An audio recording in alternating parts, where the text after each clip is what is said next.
नमस्कार दोस्तों, आप लोगों का फिर से स्वागत है आपके अपने चैनल में। तो दोस्तों, आज हम चर्चा करने वाले हैं कन्वर्ज के बारे में। तो मैंने यहाँ पे यूज़ किया है 20, 50, 100 एंड 200 EMS। ठीक है, अब कन्वर्ज एक्चुअल में है क्या? कन्वर्ज जो प्राइस चल रहा है उसका इंजन सिस्टम है। इंजन, अब सिंपल भाषा में अगर समझना चाहोगे तो कन्वर्ज को मैं तो इंजन ही बोलूँगा। ठीक है, कन्वर्ज के बिना कोई प्राइस चल नहीं सकता। अगर कोई प्राइस को चलना होगा तो उसको कन्वर्ज बनाना पड़ेगा। कन्वर्ज बनाए बिना वो प्राइस ज़्यादा दूर चल नहीं सकता। ठीक है, तो इसका रूल ये है कि हर किसी कन्वर्ज, कोई ना कोई कन्वर्ज, मतलब जितने भी टाइम फ्रेम हो, वो किसी ना किसी टाइम फ्रेम का 200 जो ये में है वहाँ पे आके ख़त्म होगा। मतलब समझ में नहीं आया? जैसे कि कोई फॉल, मार्केट का फॉल चाहे कुछ भी हो, वो किसी ना किसी टाइम फ्रेम का 200 EMA पे जाके ख़त्म होगा और प्राइस उसी टाइम फ्रेम के कन्वर्ज बनाने का प्रयास करेगा और वहां से एक नया जर्नी चालू करने का प्रयास करेगा। ठीक है, तो मैं कन्वर्ज का बहुत तरह का पैटर्न होता है। एक पैटर्न है जो कि बहुत ही वर्केबल है एंड बहुत ही स्ट्रॉन्ग पैटर्न है, उसको मैं वाव पैटर्न बोलता हूँ। वाव, ठीक है, वाव का जो इमोजी होता है वो इस तरह का होता है कि ऊपर वाला जो 3 उंगली है ऐसा रहता है और नीचे वाला 2 ऐसा होता है। तो अगर आप चार्ट्स को सही से देखोगे तो ये ऊपर वाला 3 उंगली वाला जगह ये है और एक उंगली ये है, दूसरा उंगली ये है। तो मैं इसको वाव पैटर्न बोलता हूँ और ये वाव पैटर्न बहुत ही अच्छा काम करता है। ठीक है, कन्वर्ज पे अगर मैं डिटेल्स वीडियो बनाऊंगा तो मेरे को 20-25 वीडियो बनाने पड़ेंगे, तब जाके मैं इसको डिटेल्स में कह पाऊंगा। ठीक है, 1-2 वीडियो में मैं शायद नहीं कह पाऊंगा। तो जैसे कि रूल ये है कि हर किसी कन्वर्ज या करेक्शन जो भी बोलो आप, वो किसी ना किसी टाइम फ्रेम का 200 जो ये में है वहाँ पे जाके ये ख़त्म करता है। तो देख लेते हैं, चलो मंथली चार्ट पे आते हैं।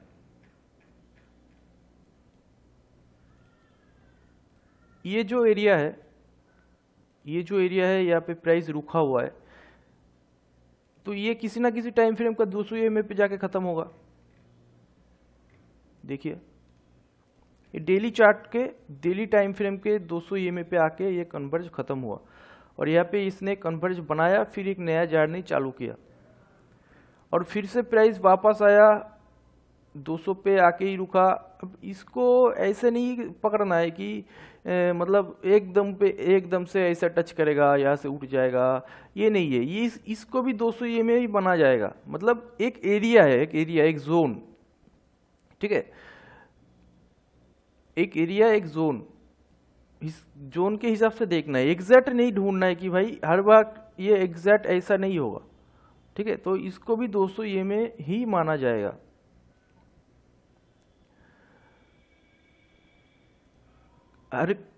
अब बात यह है कि जैसे अगर इस जगह पे इसने 200 EMA ब्रेक करने का ट्राई किया है, यहाँ पे सस्टेन करने का ट्राई किया है, लेकिन नहीं हुआ है।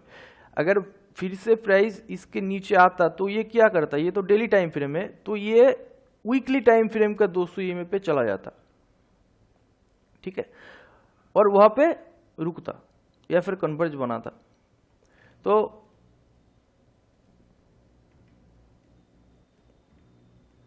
जैसे कि ये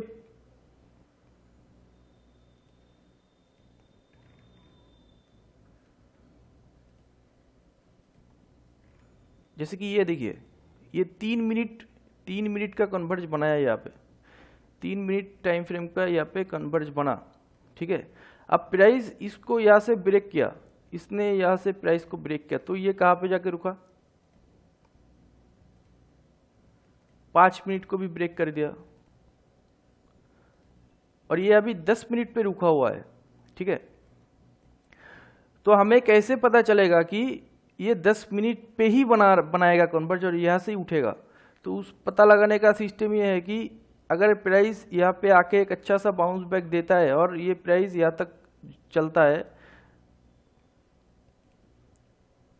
ये प्राइस यहाँ से यहाँ तक वापस जाता है, फिर जैसे ही एक बार ये प्रोसेस अपना लेगा, जैसे ही एक बार ये प्रोसेस अपना लेगा तब समझ में आ जाएगा कि इसी टाइम फ्रेम का कन्वर्ज बना रहा है। ठीक है, अगर आप मैं टाइम फ्रेम को 3 हिस्से में बांट के देखता हूँ। ठीक है, 1 मिनट से लेके 15 मिनट तक एक हिस्सा, 15 मिनट से लेके 4 आवर तक दूसरा हिस्सा और डेली से लेके मंथली तक तीसरा हिस्सा।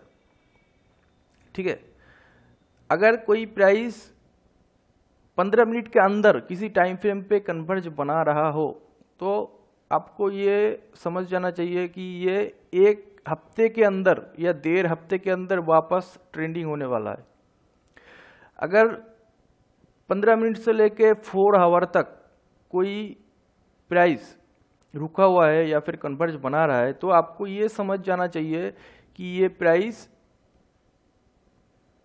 1 मंथ से लेके 4 मंथ तक वहाँ पे रहेगा या फिर वहाँ पे कन्वर्ज बनाएगा, वो नहीं भागेगा।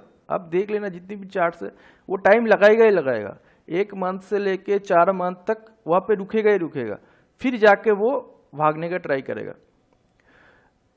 अगर डेली पे कोई प्राइस रुका हुआ है तो कितना देर लगेगा, 4 मंथ से लेके 8 मंथ तक वो प्राइस वहाँ पे रुकेगा ही रुकेगा, वो नहीं भागेगा।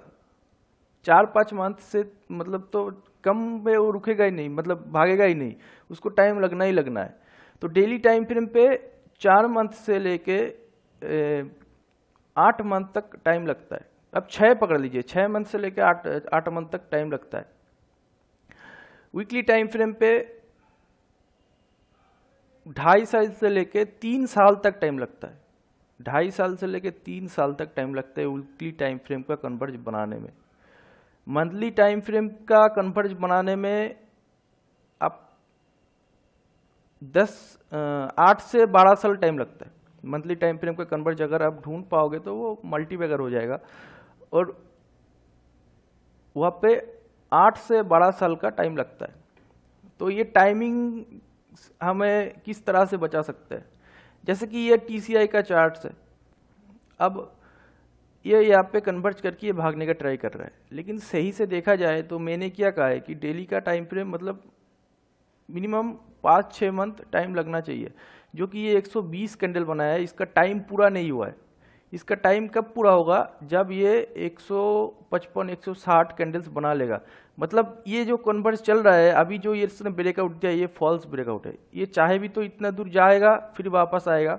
मतलब इसका टाइम इसका पूरा करना है, जो कि 155-160 कैंडल्स इसको बनाना है इस जगह पे, फिर जाके ये अगर ब्रेकआउट देता है तो वो ब्रेकआउट सही होगा। ये मैंने R&D करते वक्त देखा है कि ऐसे ही होता है।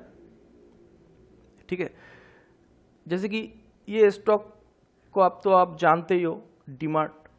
अब ये देखिए ये क्या कर रहा है, मतलब आपको देखते ही समझ में आ जाएगा कि ये करना क्या चाह रहा है। ठीक है, जैसे देखिए मैंने कहा है कि किसी टाइम फ्रेम का कन्वर्ज कैसे पहचाना जाता है कि इसी टाइम फ्रेम का है। ये यहाँ पे आया, यहाँ पे एक बाउंस बैक दिया, फिर से आया। अब ये जो बाउंस बैक है मैंने दिखाया था आप लोगों को ड्राइंग करके कुछ देर पहले, ये जो बाउंस बैक है यही हमको इंश्योर करता है कि इसी टाइम फ्रेम पे अब ये घूमेगा और यहाँ पे अपने एरिया पतला करते करते करते करते एक टाइम आएगा जो कि ये ब्रेकआउट ले लेगा। ठीक है, कन्वर्ज का बहुत सारा मूविंग पार्ट्स है। मूविंग पार्ट्स मतलब मैं इस टॉपिक में बाद में आना चाहूँगा। तो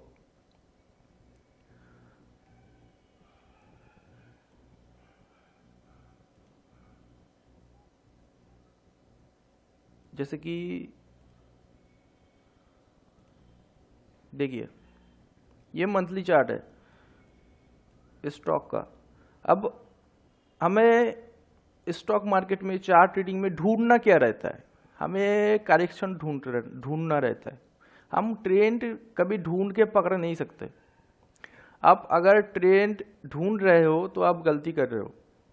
आपको करेक्शन ढूंढना चाहिए कि कहाँ पे करेक्शन हो रहा है, क्योंकि करेक्शन के बाद वो ट्रेंड आएगा। अगर आपने करेक्शन ढूंढने में सक्षम हो गए तो ट्रेंड आपको अपने आप मिल जाएगा। जैसे कि ये स्टॉक मंथली पे यहाँ पे ब्लास्ट किया है बोलिंजर बैंड, फिर जाके ये छोटा छोटा कैंडल्स बना रहा है, तो मतलब हमें तो करेक्शन ढूंढना है, और ढूंढ लिया हमने करेक्शन की, यहाँ पे करेक्शन हो रहा है, ठीक है। अब देखिए कि ये करेक्शन किस टाइम फ्रेम पे हो रहा है।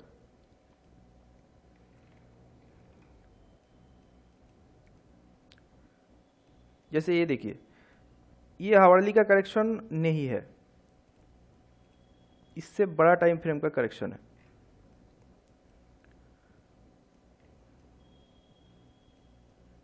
ये वो जगह है, ये 2 आवर टाइम फ्रेम का करेक्शन है। 2 आवर टाइम फ्रेम का करेक्शन पूरा करने में 2 मंथ का टाइम लगता है, 2 मंथ। तो इसको अगर यहाँ से सही से देखा जाए तो ये अप्रोक्स 2 मंथ का टाइम ही है, ठीक है।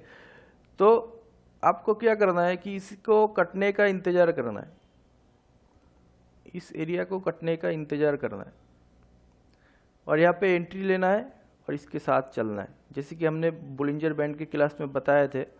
अब इस सिस्टम को बोलिंजर बैंड के साथ जुड़ के भी मैं बताऊंगा, तब आपको समझ में आएगा कि मैं पहले से क्या सिखाना चाह रहा हूँ आप लोगों को, ठीक है।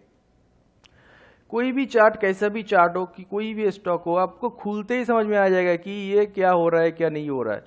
जैसे कि ये एक चार्ट से मैं एक रैंडमली खोल लेता हूँ कोई भी चार्ट, ठीक है। और शुरुआत से शुरू करते हैं। इस स्टॉक का जो मतलब पूरा हिस्ट्री है, जियोग्राफी है, जो भी है वो समझ में आ जाएगा। जैसे कि ये स्टॉक ने क्या किया कि मंथली ने थोड़ा वॉल्यूम आया, फिर यहाँ पे जाके ये 3 कैंडल बनाए यहाँ पे। तो ये क्या कर रहा है, ये कर क्या रहा है, चलिए ढूंढते हैं ये कर क्या रहा है।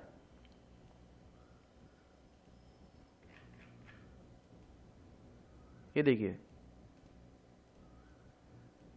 ये वो जगह है। तो ये क्या रहा है, ये वही वाव पैटर्न बना रहा है, वाव पैटर्न याद रखना। ये 3 उंगली वाला जगह है, ये एक फिंगर, ये दूसरा फिंगर। तो इसने 200 को टच नहीं किया, इसका मतलब ये 2 आवर टाइम फ्रेम का करेक्शन होगा। तो हम 2 आवर पे आ जाते हैं। ये वो जगह है, इसने 2 आवर पे बहुत ही अच्छे से अपने आप को कन्वर्ज किया, फिर ये चलने का ट्राई किया और यहाँ से चल गया। अब आते फिर से मंथली चार्ट पे। तो ये एरिया हमने देख लिया। अब ये एरिया देखिए, यहाँ पे इसने क्या किया, चलिए देखते हैं।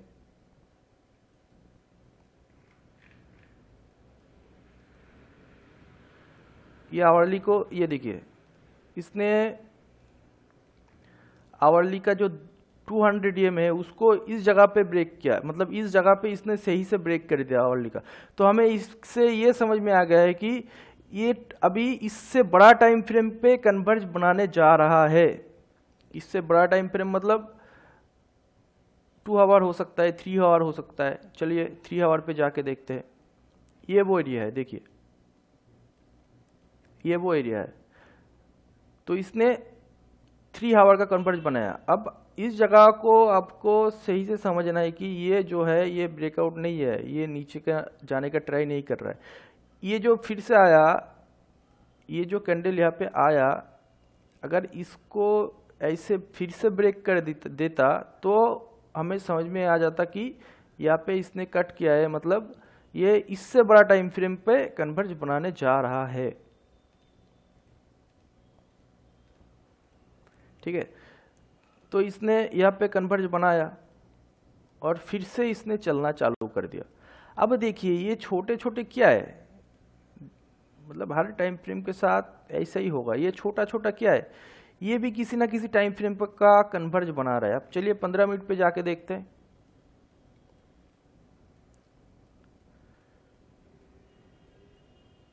मतलब आपको पूरा स्ट्रक्चर समझ में आ जाएगा। 15 मिनट पे नहीं है, 5 मिनट पे जाके देखते।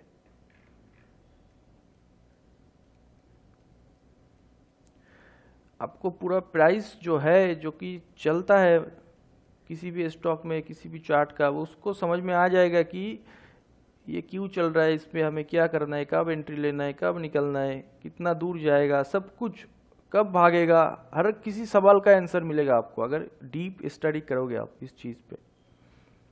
तो जैसे कि ये 5 मिनट का बनाया है, ठीक है, देख रहे हैं, यहाँ पे इसने गैप अप लेके रेजिस्टेंस तोड़ा है और भाग गया है, ठीक है।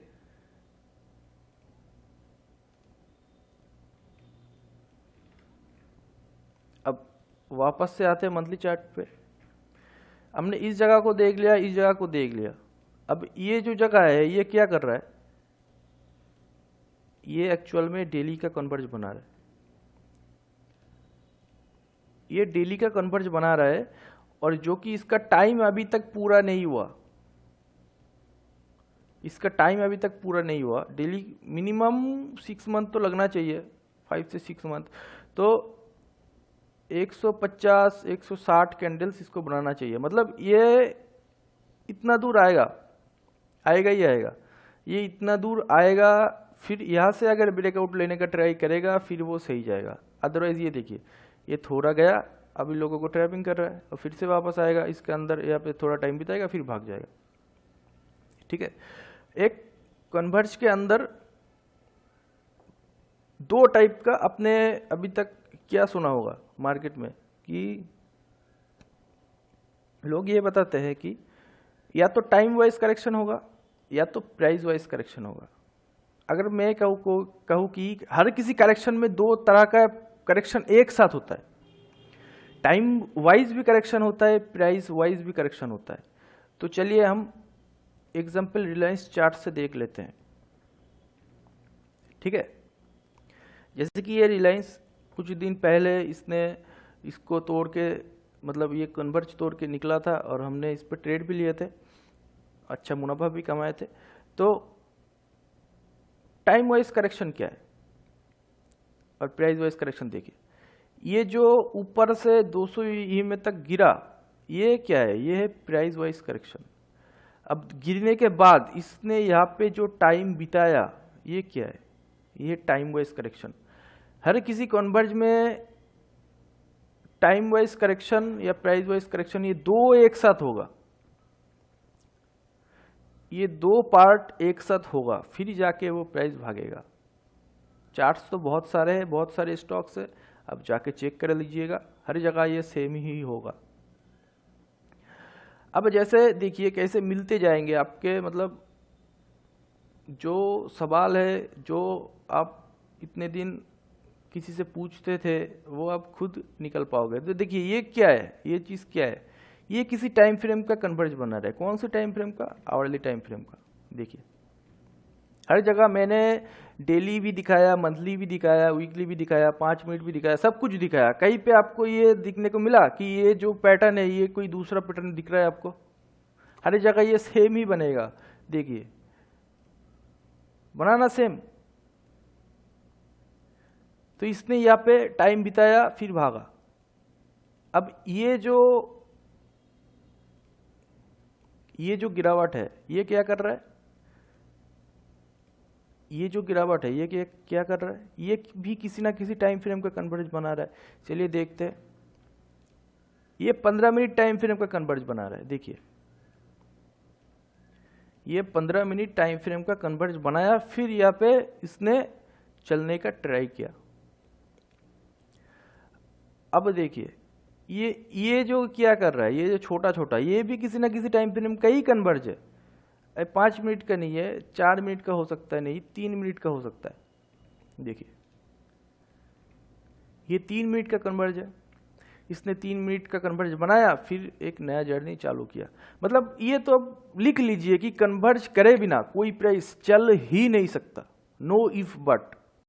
मैं मतलब 2 तरह की बातें नहीं कर रहा हूँ, मैं एक ही बातें कर रहा हूँ कि कन्वर्ज करे बिना कोई प्राइस चल ही नहीं सकता, क्योंकि ये प्राइस का इंजन है। अगर इस इंजन पार्ट को आप समझने में सक्षम हुए और इस पे आप महारथी हासिल कर लिए तो मतलब आपको सब कुछ, आपके दिमाग में जो भी सवाल है सबका आंसर मिलेगा कि ये प्राइस कब भाग सकता है, कौन सी टाइम फ्रेम को देखना चाहिए, कहाँ तक इसको राइट करना चाहिए, कब इस पे एंट्री लेना चाहिए, क्या स्टॉप लॉस होना चाहिए, कितना दिनों में जाएगा ये अपने टारगेट अचीव करेगा, कितना, मतलब A to Z आपके दिमाग में कितने भी सवाल हो सबका आंसर ये कन्वर्ज है, अगर आपको देखना आता है सही से। तो मैं इस पे डिटेल्स वीडियो बनाऊंगा, 20-25 वीडियोस तो लग ही जाएगा, मैं 20-25 वीडियो बनाने का ट्राई करूंगा अगर टाइम मिले तो मेरे साथ जुड़े रहिएगा, मैं आप लोगों को सिखाने का ट्राई करूंगा। तो आज के लिए इतना ही, चलते हैं और मिलते हैं किसी नेक्स्ट वीडियो में। धन्यवाद।